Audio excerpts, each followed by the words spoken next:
जी, तो अब class start करते हैं।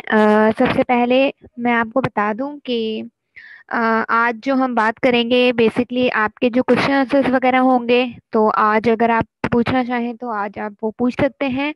और इसके अलावा अगर डेरिवेटिव्स हमने टॉपिक स्टार्ट किया था, ठीक है, हमने डेरिवेटिव की डेफिनेशन देखी थी, बाय डेफिनेशन डेरिवेटिव क्या होता है। और इसके अलावा हमने डेरिवेटिव के कुछ रूल्स किए थे, जो जिसमें क्वोशिएंट रूल था, पावर रूल था, कांस्टेंट रूल और प्रोडक्ट रूल वगैरह, ये हमने देखा था। ठीक है, आज हम कुछ डिफरेंट फंक्शंस के डेरिवेटिव डिस्कस करेंगे और डिफरेंट टेक्निक्स ऑफ डेरिवेटिव्स के ऊपर बात करेंगे। तो मैं स्क्रीन शेयर कर देती हूँ।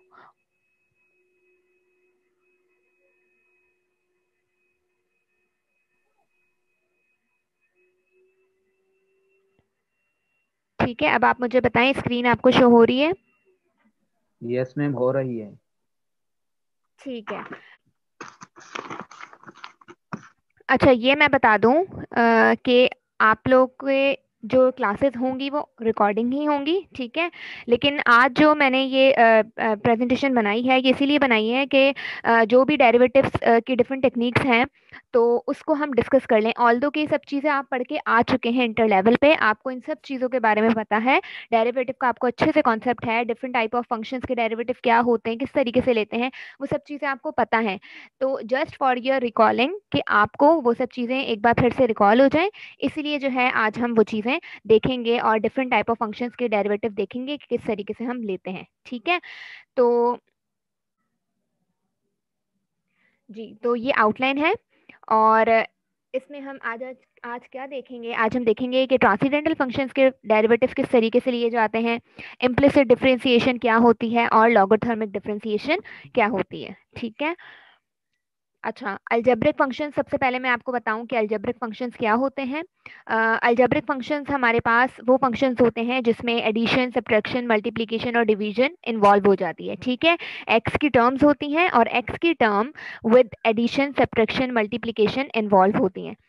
तो ये आपके पास क्या होते हैं, अलजेब्रिक फंक्शंस होते हैं। सिमिलरली ट्रांसेंडेंटल फंक्शंस क्या होते हैं, ट्रांसेंडेंटल फंक्शंस आपके पास कुछ स्पेशल फंक्शंस होते हैं। ठीक है, अब वो स्पेशल फंक्शंस क्या होते हैं, उसमें आपके पास लॉगरिथमिक फंक्शंस आ जाते हैं, ट्रिग्नोमेट्रिक फंक्शंस आ जाते हैं और एक्सपोनेंशियल फंक्शंस आ जाते हैं। ठीक है, ये वाले फंक्शंस का डेरिवेटिव हमें लेना आता है। ये सिंपल डेरिवेटिव हम ले सकते हैं by product rule, by quotient rule, या किसी भी कांस्टेंट रूल, किसी भी तरीके से हम इन फंक्शंस के तो डेरिवेटिव हम ले सकते हैं। बट ट्रांसेंडेंटल फंक्शंस के डेरिवेटिव किस तरीके से लिए जाते हैं, उनके लिए एक डिफरेंट टेक्निक्स हैं, डिफरेंट मेथड्स हैं इनके डेरिवेटिव लेने के। ठीक है, तो आज हम देखेंगे कि इन फंक्शंस के किस तरीके से डेरिवेटिव लिए जाते हैं। लॉगरिथमिक लॉगरिथमिक फंक्शंस में अगर हम बात करें तो हमारे पास ln आ जाता है। ठीक है, ये ln जिसे हम कहते हैं इसे हम कहते हैं नेचुरल लॉग। ठीक है, सिमिलरली log 10x इसे हम कहते हैं कॉमन लॉग। ठीक है, ये हमारे पास लॉगरिथमिक है। इसके अलावा भी हमारे पास बहुत सारे लॉग के फंक्शंस होते हैं जिनकी डिफरेंट डिफरेंट बेसिस होती हैं। इसी तरीके से ट्रिग्नोमेट्रिक फंक्शंस होते हैं आपके पास, sine x, cos x, tan x. इसके अलावा बहुत सारे cosec x, sec x, different type of functions होते हैं जो कि ट्रिग्नोमेट्रिक फंक्शंस होते हैं। सिमिलरली एक्सपोनेंशियल फंक्शंस आपके पास क्या होते हैं, ई एक्स, ई पावर 2x, ए एक्स। एक्सपोनेंशियल फंक्शन मीन्स कि आपके पास कोई भी फंक्शन एक्सपोनेंट में आ जाए। मीन्स कि आपके पास ये आपके पास क्या है, अगर टू है, टू के ऊपर अगर आपके पास एक्स आ जाए, एक्स एक फंक्शन है, तो ये आपके पास क्या है, ये एक एक्सपोनेंशियल फंक्शन है। क्यों? क्योंकि आपके पास जो फंक्शन है वो एक्सपोनेंट की फॉर्म में आ रहा है। एक्सपोनेंट मीन्स पावर की फॉर्म में आ रहा है। तो आपके पास इस टाइप के जो फंक्शंस होते हैं वो एक्सपोनेंशियल फंक्शंस होते हैं। ए आपके पास कोई भी कांस्टेंट टर्म है जो कि 1 2 3 कुछ भी हो सकती है। तो ए के ऊपर अगर x है या x की टर्म में कोई भी फंक्शन है, साइन एक्स, कॉस एक्स, तो वो आपके पास कौन से फंक्शंस होते हैं, एक्सपोनेंशियल फंक्शंस होते हैं। यहाँ पर e आपके पास क्या है, एक्सपोनेंशियल फंक्शन है। अब e एक्सपोनेंशियल फंक्शन क्यों है, क्योंकि e भी एक कांस्टेंट टर्म है और e की भी कोई एक पर्टिकुलर वैल्यू होती है, और e की वैल्यू समथिंग 2.17 समथिंग इसकी कोई वैल्यू होती है। ठीक है, तो यहाँ पर ये कांस्टेंट टर्म है, इसके ऊपर भी एक फंक्शन है, तो इसीलिए हम कहेंगे कि ये भी एक एक्सपोनेंशियल फंक्शन है। ठीक है, तो अब हम सबसे पहले ट्रिग्नोमेट्रिक फंक्शंस के ऊपर बात करते हैं। ट्रिग्नोमेट्रिक फंक्शंस के डेरिवेटिव्स क्या होते हैं और अगर हम बात करें साइन एक्स, ये भी हमारे पास एक ट्रिग्नोमेट्रिक फंक्शन है और हमें पता है कि इसका डेरिवेटिव क्या होता है, इसका डेरिवेटिव होता है कॉस एक्स। ठीक है, सिमिलरली अगर हम बात करें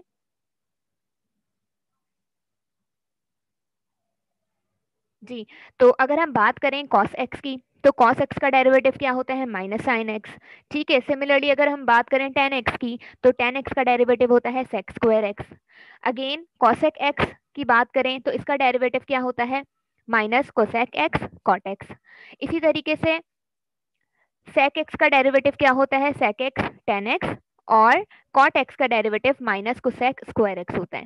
ठीक है, अब क्वेश्चन ये है कि इनके डेरिवेटिव्स हमें कैसे पता लगे, इनके डेरिवेटिव किस तरीके से हमें पता लगा कि साइन एक्स का डेरिवेटिव जो है कॉस एक्स होता है, कॉस एक्स का डेरिवेटिव माइनस साइन एक्स होता है। तो ये सब चीजें आप कर चुके हैं, इनके प्रूव्स आप ऑलरेडी करके आ चुके हैं, तो हम उन चीजों को डिस्कस नहीं करेंगे। साइन ये मैं आपको बता सकती हूँ कि इनके डेरिवेटिव हम किस तरीके से फाइंड करते हैं। इनके डेरिवेटिव हम, मैंने आपको जो डेरिवेटिव का फर्स्ट लेक्चर दिया था, डेरिवेटिव बाय डेफिनेशन, तो हम बाय डेफिनेशन जो है साइन एक्स का डेरिवेटिव फाइंड कर सकते हैं। सिमिलरली कॉस एक्स का डेरिवेटिव बाय डेफिनेशन फाइंड कर सकते हैं। तो बाय डेफिनेशन जब हम इनके डेरिवेटिव फाइंड करते हैं तो हमें ये रिजल्ट्स मिलते हैं। ठीक है, तो हम उस पर ज़्यादा डिटेल पे डिस्कस नहीं करेंगे कि साइन एक्स का बाय डेफिनेशन किस तरीके से कॉस एक्स आता है। इनके प्रूफ्स जो हैं वो ऑलरेडी बुक में हैं, तो आप देख लीजिएगा। ठीक है, सिमिलरली अगर हम बात करें ट्रिग्नोमेट्रिक फंक्शंस के, तो डेरिवेटिव हमें पता लग गए कि ये है। ठीक है, अगर इसकी एक एग्जांपल हम देख लें कि किस तरीके से हम ये ट्रिग्नोमेट्रिक फंक्शंस जो हैं वो किसी भी फंक्शन के अंदर आते हैं और हम उनका डेरिवेटिव लेते हैं, तो मैं आपको एक एग्जांपल शो करती हूँ। जी, तो ये हमारे पास एक एग्जाम्पल है, differentiate y equals to x square sine x. अब आपके पास ये एक फंक्शन है जो कि आपको ये दिया हुआ है। अब अगर हमें इस टाइप ऑफ फंक्शंस के डेरिवेटिव फाइंड करने का कहा जाए, तो डेफिनेटली हमें पता है कि ये एक्स स्क्वायर एक अलग फंक्शन है और साइन एक्स ये अलग फंक्शन है। तो डेफिनेटली जब दो अलग अलग फंक्शंस आ जाते हैं तो उनमें प्रोडक्ट रूल अप्लाई करते हैं। जब हम प्रोडक्ट रूल अप्लाई करते हैं तो सिंपली हमें पता है कि प्रोडक्ट रूल क्या है। प्रोडक्ट रूल हमें पता है कि प्रोडक्ट रूल है, अगर हमारे पास u और v एक अलग फंक्शन है और अगर हमें इनका डेरिवेटिव लेना है, तो हमें पता है कि u सेम रहता है, मींस के फर्स्ट फंक्शन सेम रहता है, सेकंड फंक्शन जो कि v फंक्शन होता है उसका हम डेरिवेटिव लेते हैं। ठीक है, सिमिलरली प्लस की साइन आती है और हमें पता है कि जब हमने सेकंड फंक्शन का डेरिवेटिव ले लिया है तो अब सेकंड फंक्शन सेम रहेगा और फर्स्ट फंक्शन जो u है उसका डेरिवेटिव आएगा जो कि u डैश हो जाएगा। तो हम जब ये प्रोडक्ट रूल इसमें अप्लाई करेंगे तो हमें पता है कि एक्स स्क्वायर u हो गया और साइन x जो है वो v हो गया। तो एक्स स्क्वायर सेम रहा, डेरिवेटिव ऑफ साइन x लेंगे। सिमिलरली सेकंड में साइन x सेम रहेगा और एक्स स्क्वायर का डेरिवेटिव लेंगे। तो जब हम इसको सिंप्लीफाई करेंगे तो आपके पास इस टाइप का रिजल्ट आएगा। तो इस तरीके से हम डेरिवेटिव ऑफ ट्रिग्नोमेट्रिक फंक्शंस ले सकते हैं। ट्रिग्नोमेट्रिक फंक्शंस आपके पास आ सकते हैं डिफरेंट टाइप ऑफ क्वेश्चंस में। ठीक है, सिमिलरली अगर हम बात करें इनवर्स ट्रिग्नोमेट्रिक फंक्शंस की, ठीक है, ये भी आपके पास one of the transcendental functions होते हैं। और इनवर्स ट्रिग्नोमेट्रिक फंक्शंस अगर आपके पास आ जाते हैं तो उनके डेरिवेटिव हम कैसे लेते हैं। उनके डेरिवेटिव हम ऐसे लेते हैं कि साइन इनवर्स एक्स का डेरिवेटिव बराबर होता है 1/√1 माइनस एक्स स्क्वायर। ठीक है, जबकि आपके पास कंडीशन क्या है कि एक्स जो है वो प्लस माइनस 1 नहीं होना चाहिए, इसके अलावा एक्स कुछ भी हो सकता है। क्यों? क्योंकि अगर एक्स प्लस 1 होगा तो यहाँ पर आपके पास रिजल्ट जो है इनफाइनाइट में आ जाएगा। सिमिलरली अगर एक्स माइनस 1 भी हुआ तब भी आपके पास रिजल्ट जो है इनफाइनाइट में आ जाएगा, तो हमें कोई एक प्रॉपर रिजल्ट नहीं मिलेगा। तो इसीलिए एक्स प्लस माइनस 1 नहीं होना चाहिए। सिमिलरली कोसेक इनवर्स एक्स का डेरिवेटिव क्या है, -1/√1 माइनस एक्स स्क्वायर। अब आप यहाँ देखें साइन और कॉस के जो इनवर्स है उसमें सिर्फ और सिर्फ माइनस साइन का डिफरेंस है। साइन में माइनस साइन नहीं है जबकि कॉस में माइनस साइन है। ठीक है, सिमिलरली टेन इनवर्स एक्स का डेरिवेटिव क्या है, 1/1 प्लस एक्स स्क्वायर। और कॉट इनवर्स का डेरिवेटिव क्या है, -1/1 प्लस एक्स स्क्वायर। इसमें भी टेन और कॉट में क्या डिफरेंस है, जस्ट माइनस साइन का डिफरेंस है। टेन में माइनस साइन नहीं है जबकि कॉट इनवर्स में माइनस साइन मौजूद है। सिमिलरली अगर हम सेक इनवर्स एक्स की बात करें तो सेक इनवर्स एक्स का डेरिवेटिव क्या है, 1/मॉड्यूलस of x under root x square minus 1। ठीक है, और कोसेक इनवर्स का डेरिवेटिव क्या है, -1/√x एक्स स्क्वायर माइनस 1। ये सेक इनवर्स और कोसेक इनवर्स में भी सेम डिफरेंस है, जस्ट सेक में माइनस साइन नहीं है जबकि कोसेक इनवर्स में माइनस साइन है। तो अगर आपको इनका डेरिवेटिव याद करना हो और देखना हो कि क्या है तो आप जस्ट साइन एक्स का डेरिवेटिव याद रखें ठीक है, और आपको पता है कि जो साइन एक्स का डेरिवेटिव है वही कॉस इनवर्स का डेरिवेटिव होगा बट विद माइनस साइन। ठीक है, सिमिलरली टेन इनवर्स का डेरिवेटिव आप याद करेंगे और आपको पता है कि कॉट इनवर्स का डेरिवेटिव सेम ही है, जस्ट उसमें माइनस साइन आ जाएगी। सिमिलरली सेक इनवर्स का डेरिवेटिव आप याद रखेंगे तो आपको कोसेक इनवर्स का डेरिवेटिव ऑटोमेटिकली याद हो जाएगा। ठीक है, जस्ट इसमें माइनस की साइन है। अब अगर हम इसकी एग्जांपल देखें कि इनवर्स ट्रिग्नोमेट्रिक फंक्शन किस तरीके से आपके पास किसी भी एग्जांपल में आ सकता है, तो फॉर एग्जांपल हमारे पास एक फंक्शन दिया हुआ है y equal to 1 upon sine inverse x। अब हम क्या करते हैं, इसका डेरिवेटिव किस तरीके से फाइंड करते हैं। इसका डेरिवेटिव हम ऐसे फाइंड करते हैं कि 1 अपॉन साइन इनवर्स x है, तो इसको हम सिंपली लिख लेते हैं, मतलब माइनस हम ऊपर ले जाते हैं, रेसिप्रोकल कर देते हैं इसका, तो -1 सिंपली आपके पास जो है पावर बन जाएगी। जब हम इसका डेरिवेटिव लेते हैं, आपको पता है कि पावर रूल हमें क्या कहता है कि जब हम किसी भी फंक्शन का डेरिवेटिव लेते हैं, जो उसकी पावर होती है वो कोफिशिएंट बन जाती है। तो -1 आपके पास कोफिशिएंट बन जाएगा। साइन इनवर्स एक्स है, इसमें से आप क्या करेंगे, इसकी पावर में से -1 कर देंगे।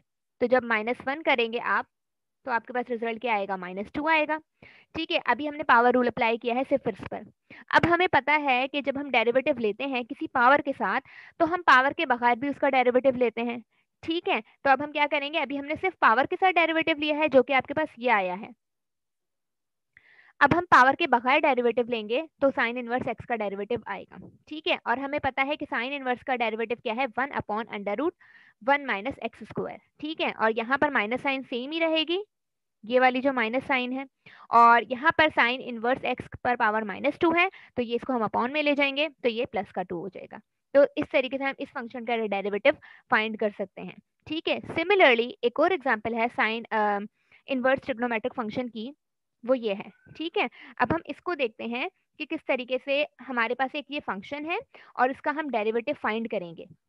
अगेन इसमें ट्रिग्नोमेट्रिक फंक्शन इन्वॉल्व हो गया, तो इसमें हम ट्रिग्नोमेट्रिक फंक्शन का जो डेरिवेटिव है वो यूज करेंगे। अब हमें पता है कि x जो है वो एक अलग फंक्शन है, tan inverse under root x जो है एक अलग फंक्शन है। ठीक है, ये वाला। तो अब हम इस पे क्या करेंगे, प्रोडक्ट रूल अप्लाई करेंगे, क्योंकि हमें पता है कि जब हमारे पास दो फंक्शन सेम फंक्शन में मौजूद होते हैं तो उसमें हम प्रोडक्ट रूल अप्लाई करते हैं। तो सिमिल जब हम इसका प्रोडक्ट रूल अप्लाई करेंगे, तो यहाँ देखें डेरिवेटिव लिया हमने x tan inverse under root x का, तो हम कैसे डेरिवेटिव लेंगे, हमें पता है कि x जो है वो सेम रहेगा जो कि फर्स्ट फंक्शन है। ठीक है, similarly tan inverse under root x है, इसका हम डेरिवेटिव लेंगे। ठीक है, फिर हम क्या करेंगे, जो टेन इनवर्स एक्स है वो सेम रहेगा। अब हम डेरिवेटिव लेंगे इस वाले फंक्शन का, यानी कि x का। ठीक है, ये हो गया। अब इसके बाद x सेम रहा, अब हमें पता है कि टेन इनवर्स x का डेरिवेटिव क्या होता है, हमें पता है कि टेन इनवर्स x का डेरिवेटिव होता है 1 अपॉन 1 प्लस एक्स स्क्वायर। ठीक है, हमें पता है कि इसका डेरिवेटिव ये होता है। अब यहाँ पर आप देखें x नहीं है, यहाँ पर है अंडर रूट एक्स। तो अब यहाँ पर अंडर रूट एक्स है, तो यहाँ देखें आपके पास 1 अपॉन 1 प्लस एक्स स्क्वायर है, जब यहाँ पर x है। अब यहाँ पर आपके पास अंडर रूट एक्स है, तो सिंपली आप क्या करेंगे, 1 upon 1 plus under root x का स्क्वायर लेंगे।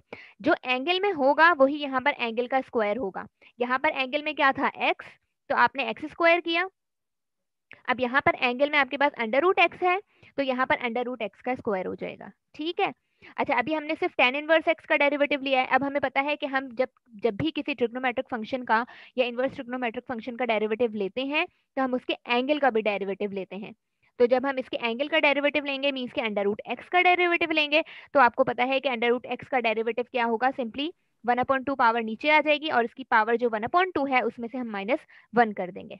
ठीक है, सिमिलरली प्लस की साइन सेम और टेन इनवर्स एक्स सेम का सेम आया, और derivative of x with respect to x हमें पता है कि वो 1 होगा। ठीक है, अब सिंपली एक्स सेम का सेम रहा, यहाँ पर आप देखें 1 अपॉन स्क्वायर से अंडर रूट कैंसिल हो जाएगा, तो 1 अपॉन 1 प्लस एक्स बचेगा।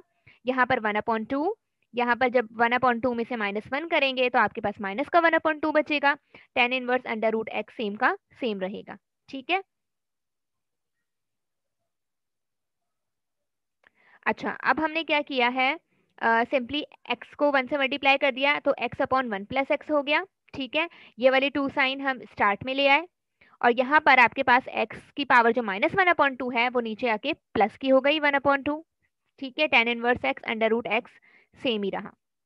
अब आप यहाँ पर देखें x है, x को हम ब्रेक कर सकते हैं अंडर रूट x और अंडर रूट x में। ठीक है, हमें पता है कि x है, इन दोनों की बेसिस सेम है, जब इनकी पावर ऐड करेंगे तो वो आपके पास x ही बचेगा। ठीक है, x को हम ब्रेक कर सकते हैं अंडर रूट x और अंडर रूट x में, क्योंकि हमें पता है कि अंडर रूट x की पावर क्या है 1/2। सिमिलरली यहाँ पर भी अंडर रूट x की पावर क्या है 1/2। तो जब इनकी बेसिस आप ऐड करें, बेसिस को सेम रखेंगे तो इनकी पावर क्या हो जाएगी, ऐड हो जाएगी, तो आपके पास वही पावर क्या बचेगी, 1 ही बचेगी। तो आप x को हमने ब्रेक कर दिया अंडर रूट x और अंडर रूट x में। ये हमने क्यों किया, क्योंकि हमें पता है कि ये जो अंडर रूट x एक है और ये अंडर रूट x एक है, ये दोनों कैंसिल हो जाएंगे, तो ऊपर आपके पास अंडर रूट x बचेगा, नीचे आपके पास 2/1 प्लस x बचा और ये tan इनवर्स x सेम ही रहेगा। अब इसको मजीद हम सिंप्लीफाई नहीं कर सकते, तो आपके पास ये जो फंक्शन आया है एफ ऑफ एक्स, इसका डेरिवेटिव यही होगा। ठीक है, तो इस तरीके से इनवर्स ट्रिग्नोमेट्रिक फंक्शन जो है आपका यूज हो सकता है किसी भी फंक्शन में। ठीक है, सिमिलरली अगर हम बात करें लॉगोथर्मिक फंक्शंस की, ठीक है, इनवर्स ट्रिग्नोमेट्रिक फंक्शंस का हमने देख लिया, ट्रिग्नोमेट्रिक फंक्शंस का हमने देख लिया किस तरीके से हम डेरिवेटिव लेते हैं। अब लॉगोथर्मिक फंक्शंस क्या होते हैं और इनका डेरिवेटिव हम कैसे लेते हैं। लॉगोथर्मिक फंक्शन सिंपली आपके पास ln की फॉर्म में आते हैं, log, natural log, common log, इसके अलावा और भी टाइप्स के जो लॉग होते हैं उनके फंक्शंस आपके पास होते हैं। उनका डेरिवेटिव आप किस तरीके से फाइंड करते हैं, अब देखें ln आपके पास क्या है, नेचुरल लॉग। अब नेचुरल लॉग का डेरिवेटिव अगर हम लेते हैं तो सिंपली क्या करते हैं, जो ln के साथ कोई भी टर्म होती है वो सिंपली अपॉन में चली जाती है। ठीक है, तो ये किसका लॉग होता है, ln का लॉग होता है। ठीक है, कि ln के साथ कोई भी टर्म होती है वो अपॉन में चली जाती है, ये आपके पास सिंपली ln का डेरिवेटिव हो गया। इसी तरीके से अगर आप जब बेस आपके पास कोई ना कोई हो, जैसे बेस आपके पास यहाँ 10 हो या कोई भी बेस हो, जब हम इसका कॉमन लॉग का डेरिवेटिव लेते हैं तो वो किसके बराबर आता है 1/ln b इंटू एक्स। ठीक है, यानी कि b आपके पास जो भी बेस होगी वो हम ln के साथ लिखेंगे और यहाँ पर आपके पास जो लॉग के साथ टर्म होगी वो अपॉन में आ जाएगी। तो ये आपके पास लॉग बेस x का डेरिवेटिव हो गया। अगर हम इसकी एग्जाम्पल देखें जी, तो इसकी एग्जांपल है, जैसे आपके पास कोई फंक्शन इस टर्म में आ जाए, इस फॉर्म में आ जाए, तो इसका हम डेरिवेटिव कैसे लेंगे, सिंपली हम डिफरेंशिएट करेंगे। तो हमें पता है कि ln का डेरिवेटिव क्या होता है, ln x का डेरिवेटिव होता है सिंपली जो ln के साथ जो टर्म होती है वो अपॉन में आ जाती है। ठीक है, तो ये ln x का डेरिवेटिव होता है। तो यहाँ पर ln के साथ जो टर्म है 2x³ + 1, जब हम इसका डेरिवेटिव लेंगे तो वो हमारे पास क्या होगी, वो अपॉन में चली जाएगी। तो आप यहाँ देखें 1/2x³ + 1 आ गया, क्योंकि ln के साथ ये वाली टर्म है और ये अपॉन में चली गई। अच्छा, ये तो हुआ ln का डेरिवेटिव। अब हमें पता है कि ln के साथ जो टर्म है उसका भी हम अलग से डेरिवेटिव लेते हैं। ठीक है, तो अब हम इसका अलग से डेरिवेटिव लेंगे तो सिंपली 2x³ का डेरिवेटिव क्या होगा 6x² और 1 का डेरिवेटिव 0 होगा, क्योंकि हमें पता है कि कांस्टेंट टर्म का डेरिवेटिव 0 होता है। ठीक है, बस अब आप इसको 6x² को 1 से मल्टीप्लाई कर दें और अपॉन में 2x³ + 1 लिखते हैं। तो ये आपके पास ln का डेरिवेटिव हो गया कि ln का लॉगोथर्मिक फंक्शन अगर आपके पास कोई भी आ जाए तो उसका डेरिवेटिव हम इस तरीके से फाइंड कर सकते हैं। ठीक है, अच्छा, अब हमारे पास है derivative of exponential function. Exponential function मैंने आपको सिंपली बताया कि ऐसा फंक्शन जिसकी ऐसा फंक्शन जिसमें आपके पास कांस्टेंट टर्म के ऊपर कोई फंक्शन आ जाए। ठीक है, जैसे e आपके पास एक कांस्टेंट टर्म है, इसके ऊपर फंक्शन आ गया x की टर्म में। a आपके पास एक कांस्टेंट टर्म है, ठीक है, और उसके ऊपर फंक्शन आ गया x की टर्म में या कोई किसी भी फॉर्म में, जैसे 2 है, 2 के ऊपर फंक्शन आ गया sin x। तो ये आपके पास क्या है, एक एक्सपोनेंशियल फंक्शन है। ठीक है, तो जब इस टाइप के फंक्शंस आए तो उनका डेरिवेटिव कैसे लेते हैं। अब जैसे ex है, ये एक एक्सपोनेंशियल फंक्शन है, तो इसका डेरिवेटिव हम कैसे लेंगे, इसका डेरिवेटिव ex ही रहेगा, क्योंकि एक्सपोनेंशियल एक ऐसा फंक्शन है जिसका डेरिवेटिव चेंज नहीं होता, जिसका डेरिवेटिव सेम ही रहता है। तो ex का डेरिवेटिव सेम ही रहेगा, ex ही रहेगा। ठीक है, अच्छा, अब ax है, ax आपके पास a आपके पास कोई भी टर्म हो सकती है, a आपके पास 1 हो सकती है, a आपके पास 2 हो सकता है, 3 हो सकता है। तो जब आपके पास कोई भी टर्म आए और उसके पर फंक्शन आ जाए x की टर्म में, तो उसका डेरिवेटिव आप कैसे लेंगे, ax ln x। ठीक है, इसका डेरिवेटिव ये होगा। जैसे फॉर एग्जाम्पल अगर 2 के ऊपर आ जाता है x, ठीक है, तो इसका डेरिवेटिव सिंपली क्या होगा, 2x होगा। ठीक है, और ln x मीन्स के ln x, ठीक है, क्योंकि आपके पास फंक्शन क्या है, x है, तो ln x इसका डेरिवेटिव हो जाएगा। ठीक है, तो आपके पास ये दो एक्सपोनेंशियल फंक्शंस हैं, इसके अलावा भी और हो सकते हैं, बट अभी फिलहाल यही ठीक है। अच्छा, अगर इसकी एग्जांपल हम देखें, इसकी एग्जांपल में आप देखें कि एक्सपोनेंशियल फंक्शन फॉर एग्जांपल आपको इस तरीके से दिया हुआ है e power x square plus 2x, तो इसका डेरिवेटिव हम कैसे लेंगे। हमें पता है कि जब हम एक्सपोनेंशियल का डेरिवेटिव लेते हैं तो एक्सपोनेंशियल डेरिवेटिव जो है सेम ही रहता है। ठीक है, एक्सपोनेंशियल फंक्शन का डेरिवेटिव सेम ही रहता है, तो इसका डेरिवेटिव सेम ही रहेगा। ठीक है, फिर हमें पता है कि जब हम किसी भी फंक्शन का डेरिवेटिव लेते हैं तो उसकी जो पावर है, मतलब एक्सपोनेंशियल के ऊपर जो पावर है उसका भी डेरिवेटिव लेंगे। जैसे ट्रिग्नोमेट्रिक फंक्शन में एंगल का हम डेरिवेटिव लेते हैं, अगर हमारे पास स्क्वायर रूट फॉर्म में फंक्शन होता है तो उसके अंदर वाली टर्म का भी डेरिवेटिव लेते हैं। तो यहाँ पर अब आपके पास एक्सपोनेंशियल फंक्शन है तो एक्सपोनेंशियल फंक्शन का तो हम डेरिवेटिव लेंगे, साथ में हम इसकी पावर का भी डेरिवेटिव लेंगे। तो जब हम इसकी पावर का डेरिवेटिव लेंगे तो एक्स स्क्वायर प्लस 2x का जब आप डेरिवेटिव लेंगे तो एक्स स्क्वायर का डेरिवेटिव 2x आएगा और 2x का डेरिवेटिव 2 आएगा। ठीक है, और एक्सपोनेंशियल फंक्शन सेम का सेम रहा, तो इस फंक्शन का डेरिवेटिव क्या हुआ, ये हुआ। तो इस तरीके से हम किसी भी एक्सपोनेंशियल फंक्शन का डेरिवेटिव ले सकते हैं। ठीक है, अच्छा, अब उसके बाद हम बात करते हैं इम्प्लिसिट डिफरेंशिएशन की। इम्प्लिसिट डिफरेंशिएशन आपके पास क्या होती है। अच्छा, अभी तक हमने जो किया, इससे पहले हमने जितने भी ये फंक्शंस किए हैं सारे, ये मैंने आपको बताए हैं कि ट्रांसीडेंटल फंक्शंस के डेरिवेटिव किस तरीके से फाइंड किए जाते हैं। ठीक है, अब मैं आपको बता रही हूँ कि इम्प्लिसिट डिफरेंशिएशन क्या होती है, और जब आपके पास इम्प्लिसिट फॉर्म में कोई फंक्शन आ जाए तो उसका डेरिवेटिव कैसे लेते हैं। ठीक है, इसका डेरिवेटिव लेना भी कोई मुश्किल बात नहीं है। सिंपली आपको पता है कि इम्प्लिसिट डिफरेंशिएशन हम क्या कहते हैं, पहले मैं आपको ये बता दूं कि इम्प्लिसिट फॉर्म या एक्सप्लिसिट फॉर्म होती क्या है। बेसिकली हमारे पास दो तरह की फॉर्म्स होती हैं, दो तरह के हमारे पास फंक्शन होते हैं जो कि गिवन होते हैं। एक हमारे पास फंक्शन गिवन होता है एक्सप्लिसिट फॉर्म में और एक हमारे पास फंक्शन गिवन होता है इम्प्लिसिट फॉर्म में। ठीक है, अब एक्सप्लिसिट फॉर्म क्या होती है, इस टाइप की जो फॉर्म होती है वो आपके पास एक्सप्लिसिट फॉर्म होती है। In this form y is expressed as a function of x। अब इसका क्या मतलब है, इसका मतलब ये है कि एक्सप्लिसिट फॉर्म में आपके पास कोई भी फंक्शन गिवन होगा वो in term of y given होगा। मतलब आपके पास फंक्शन इस तरीके से गिवन होगा y equals to x square, मतलब y अलग होगा और x जो है वो अलग होगा, मतलब ये दोनों साथ नहीं होंगे, ये एक्सप्लिसिट फॉर्म में होंगे, मींस कि ये दोनों अलग अलग होंगे। मतलब अगर x यहाँ पर है इक्वल के इस तरफ तो y जो है इस तरफ होगा, ये दोनों डिफरेंट होंगे, डिफरेंट पोजीशंस में होंगे। तो आपके पास कोई भी फंक्शन गिवन होगा वो in term of y given होगा। जैसे आपके पास y equal to x square ये एक फंक्शन है, ये एक्सप्लिसिट फॉर्म में आपको गिवन है। Similarly y equals to 2x plus 3, ये भी आपके पास, यहाँ पर आपके पास x का फंक्शन हो गया और यहाँ पर आपके पास y का फंक्शन है, तो ये दो अलग अलग तरीके से दिए हुए हैं, तो आपके पास ये भी फंक्शन क्या है, एक्सप्लिसिट फॉर्म में गिवन है। ठीक है, अब इम्प्लिसिट फॉर्म क्या होती है, इम्प्लिसिट फॉर्म आपके पास वो फॉर्म होती है जब आपके पास दो फंक्शंस एक साथ दिए हुए हों। जैसे अब आप यहाँ देखें x भी एक इसी टर्म में दिया हुआ है, y भी इसी टर्म में दिया हुआ है, तो ये आपके पास क्या है, इम्प्लिसिट फॉर्म है। In this form the function is expressed in term of both y and x। Means कि हमें फंक्शन जो है y और x दोनों की फॉर्म में दिया हुआ होता है। जैसे अगर आप एग्जाम्पल देखें, आपके पास x cube plus y cube equals to x y, अब यहाँ पर आपके पास ये फंक्शन एक्स वाई, यहाँ पर भी एक्स वाई है, यहाँ पर भी एक्स वाई है, तो यहाँ पर आपके पास एक्स और वाई दोनों टर्म में जो है फंक्शन गिवन है। सिमिलरली यहाँ पर x square y plus x y square equals to 3x, तो यहाँ पर भी एक्स और वाई दोनों फंक्शन मिक्स हुए हुए हैं और दोनों जो है मतलब ये जो फंक्शन दिया हुआ है इन टर्म ऑफ एक्स और वाई दोनों फॉर्म्स में दिया हुआ है। Similarly 1 plus x equals to sine x y square, यहाँ पर भी आपके पास फंक्शन जो है इन टर्म ऑफ एक्स और वाई दोनों फॉर्म में दिया हुआ है।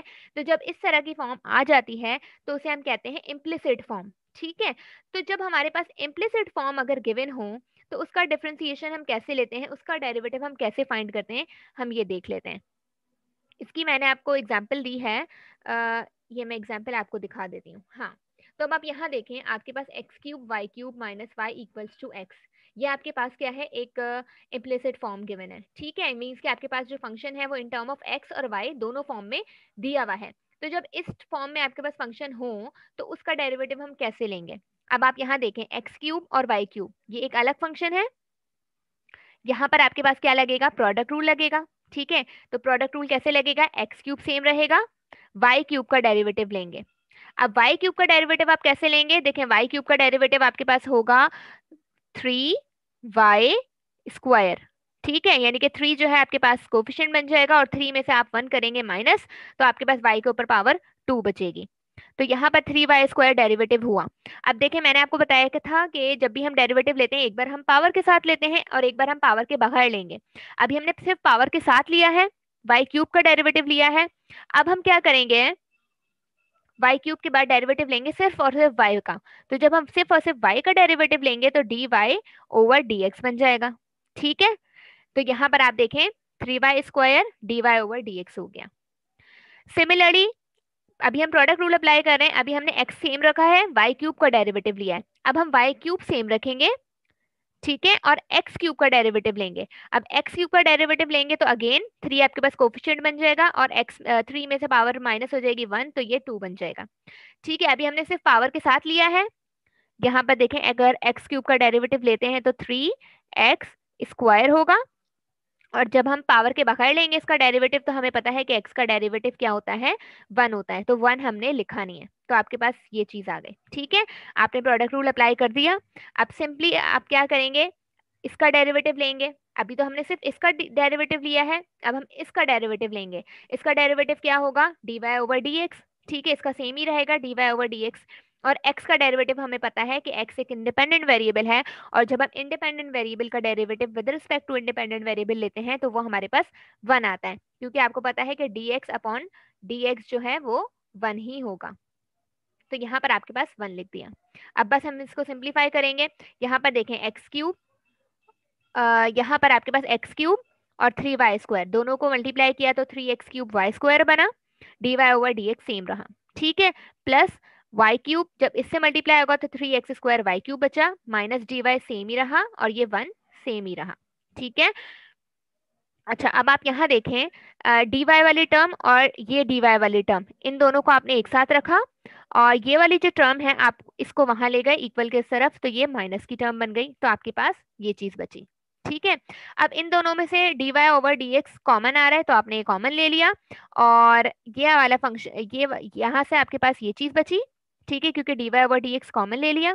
सिमिलरली जब यहाँ से आपने dy ओवर dx कॉमन लिया तो आपके पास यहाँ 1 बचा, और ये वाली टर्म आपके पास सेम ही आ गई। अब हम क्या करेंगे, ये चीज यहाँ पर मल्टीप्लाई हो रही है dy ओवर dx के साथ, तो वहां जाके ये चीज डिवाइड हो जाएगी। तो अब आपके पास ये क्या आ गया, डेरिवेटिव आ गया dy ओवर dx। तो जब हमारे पास कोई भी फंक्शन इम्प्लिसिट फॉर्म में गिवन हो तो हम उसका डेरिवेटिव इस तरीके से फाइंड करते हैं कि इसको हम dy ओवर dx की फॉर्म में ले आते हैं, ठीक है। अब यहाँ देखें, y आपके पास कोई एक फंक्शन था, उसका आपने डेरिवेटिव लिया विद रिस्पेक्ट टू x, तो आपके पास ये टर्म आ गई और ये डेरिवेटिव आ गया। तो इस तरीके से हमारे पास इम्प्लिसिट फॉर्म में गिवन होगा तो हम डेरिवेटिव इस तरीके से ले सकते हैं, ठीक है। सिमिलरली ये भी एक और एग्जांपल दी हुई है, ये आप देख लीजिएगा कि इसका डेरिवेटिव हम कैसे लेते हैं, ठीक है। ये इम्प्लिसिट फॉर्म में गिवन है, मींस के इसमें x और y दोनों वेरिएबल्स एक साथ इंक्लूड हैं, तो उसका डेरिवेटिव भी हम कैसे फाइंड करेंगे, dy ओवर dx, ये आप देख लीजिएगा, ठीक है। अच्छा, अब हमारा लास्ट रह गया है, लास्ट हमारा रह गया है लॉगोथर्मिक डिफरेंशिएशन, और यहाँ पर मीटिंग का टाइम भी ओवर हो रहा है, और आपका जो नेक्स्ट क्लास है उसका भी टाइम हो रहा है। तो लॉगोथर्मिक डिफरेंशिएशन अगर आपकी क्लास है 12:10 पर, तो इसको फिर हम नेक्स्ट क्लास में डिस्कस कर लेंगे लॉगोथर्मिक डिफरेंशिएशन को नेक्स्ट वीक में। अगर आपका अभी कोई क्वेश्चन है तो आप बताएं।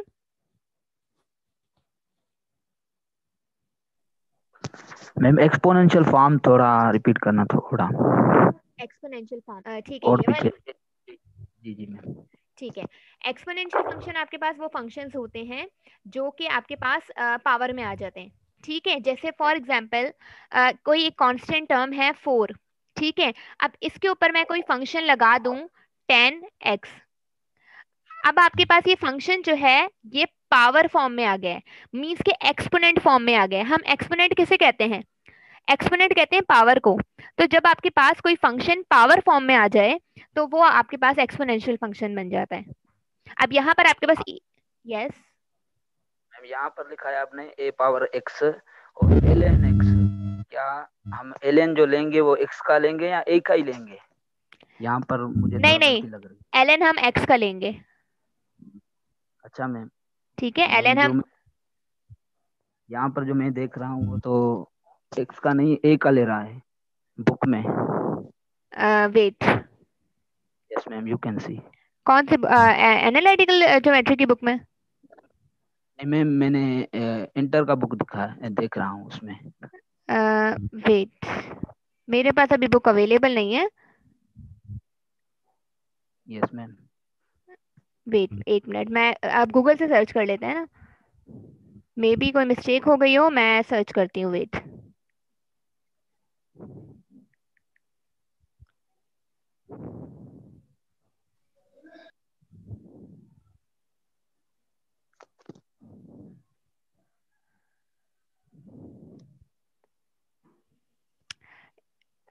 Yes, you are correct. यहाँ पर आपके पास a का डेरिवेटिव होगा। यस, यहाँ पर आपके पास है a।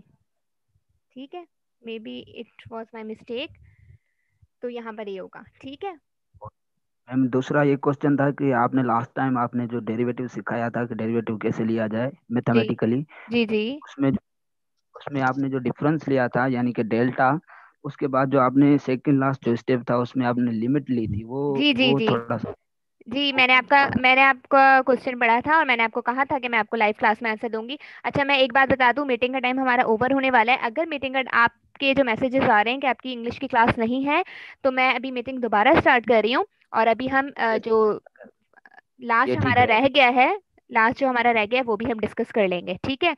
अच्छा, आपका मैं आंसर कर दूं। आपने मुझसे पूछा था कि यहाँ पर आपके पास for example delta y over delta x वाली कंडीशन थी, और यहाँ पर हमने लिमिट क्यों ली थी, यह आपका क्वेश्चन था। Yes ma'am. ठीक है, मैं आपको बताती हूँ। देखिए, मैंने आपको बताया था कि डेरिवेटिव आपके पास क्या होता है।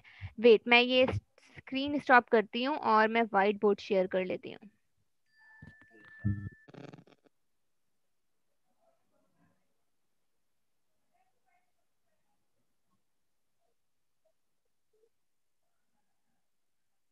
अच्छा, मैंने आपको डेरिवेटिव का बताया था कि डेरिवेटिव आपके पास क्या होता है, इंस्टेंटेनियस रेट ऑफ चेंज होता है। ठीक है, instantaneous rate of change means कि किसी पॉइंट पर क्या चेंज आ रहा है उस फंक्शन में, हम वो फाइंड करते हैं डेरिवेटिव में। ठीक है, मीन्स कि हम किसी एक पॉइंट की बात करते हैं, ओनली वन पॉइंट की हम बात करते हैं कि किसी एक पॉइंट पे उस फंक्शन में क्या चेंज आ रहा है, वो हमारे पास डेरिवेटिव होता है।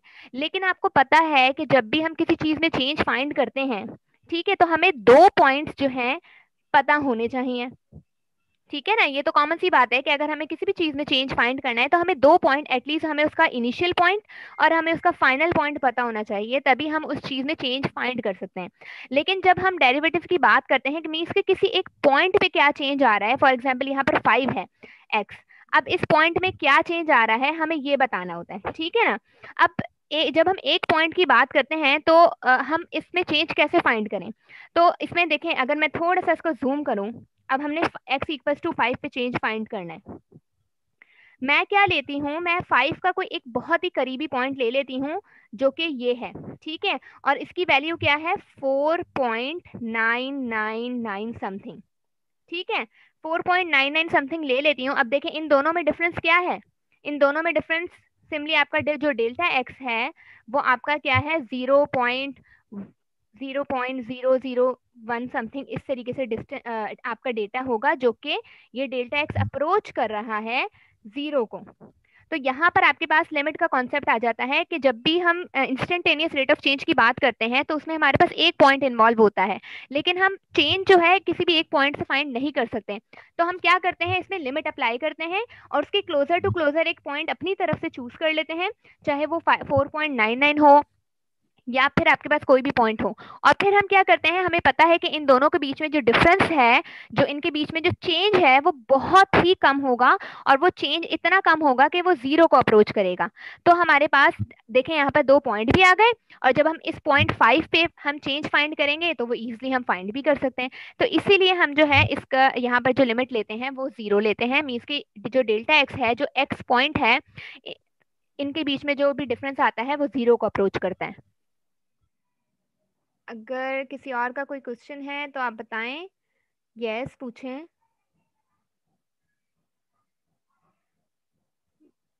जी, अब आप पूछें। यस मैम, क्वेश्चन ये था कि मैथमेटिक जो कैलकुलस वाला बुक आपने रेफर किया है उसमें मैंने लिमिट का जो है ना टॉपिक देखा था, जो 20 नंबर पेज पर, वो समझ में नहीं आ रहा था। आपने ये वाली इसकी बात कर रहे होंगे ना, डेल्टा और सिग्मा आपको समझ नहीं आ रहा होगा। यस मैम, मैंने क्वेश्चन भी कहा था। ठीक है, तो डेल्टा और सिग्मा आपके पास क्या है, जब हम किसी भी पॉइंट की बात करते हैं x इक्वल्स टू ए, ठीक है, तो मैंने आपको बताया था कि जब हम लिमिट लेते हैं तो हम क्लोजर टू क्लोजर पॉइंट या तो लेफ्ट साइड से लेते हैं, या हम to closer point right side से लेते हैं। ठीक है ना, या तो हम ये यस वाला मैम। पॉइंट लेंगे या हम ये वाला पॉइंट लेंगे फॉर एग्जाम्पल, जो कि इसके क्लोजर है बिल्कुल। तो इन दोनों के बीच में जो डिफरेंस होता है ना, वो डिफरेंस आपका डेल्टा होता है। ठीक है, ये बहुत ही एक स्मॉल चेंज होता है। मीन्स के अगर मैंने आपको बताया था कि हमारा पॉइंट है x इक्वल्स टू 2, इस पॉइंट जी पे जी मैम, क्लियर है। इस पॉइंट पे फंक्शन जो है अनडिफाइंड आ रहा है, तो हम क्या करते हैं, फिर हम इस पॉइंट को अप्रोच करते हैं। मीन्स के हम लेते हैं 1.99। तो अब 1.99 और 2 के बीच में जो डिफरेंस होगा ना, वो आपके पास डेल्टा है, और कुछ भी नहीं है। ठीक है, सिमिलरली एप्सिलॉन क्या है, जो आपका फंक्शन और आपकी जो लिमिट है उसके बीच में जो भी डिफरेंस होगा ना, वो एप्सिलॉन है। इप्सिलॉन थोड़ा रिपीट करना मैम। Point epsilon. एप्सिलॉन देखें, आपके पास ये फंक्शन है x इक्वल्स टू ए, इस पॉइंट पे आपका फंक्शन क्या है, अनडिफाइंड है। ठीक है, यहाँ पर आपका फंक्शन है, इस पॉइंट पे आपका फंक्शन अनडिफाइंड आ गया। तो अब हम क्या करते हैं, हम इसके नियर टू नियर पॉइंट लेते हैं। मींस के यहाँ पर अगर हम लेते हैं x की वैल्यू, ठीक है 1.99, तो यहाँ पर आपके पास फंक्शन होगा, जो फंक्शन की वैल्यू आएगी। सिमिलरली अगर हम लेते हैं x की वैल्यू 2.01 समथिंग, तो आपके पास यहाँ फंक्शन की वैल्यू आएगी।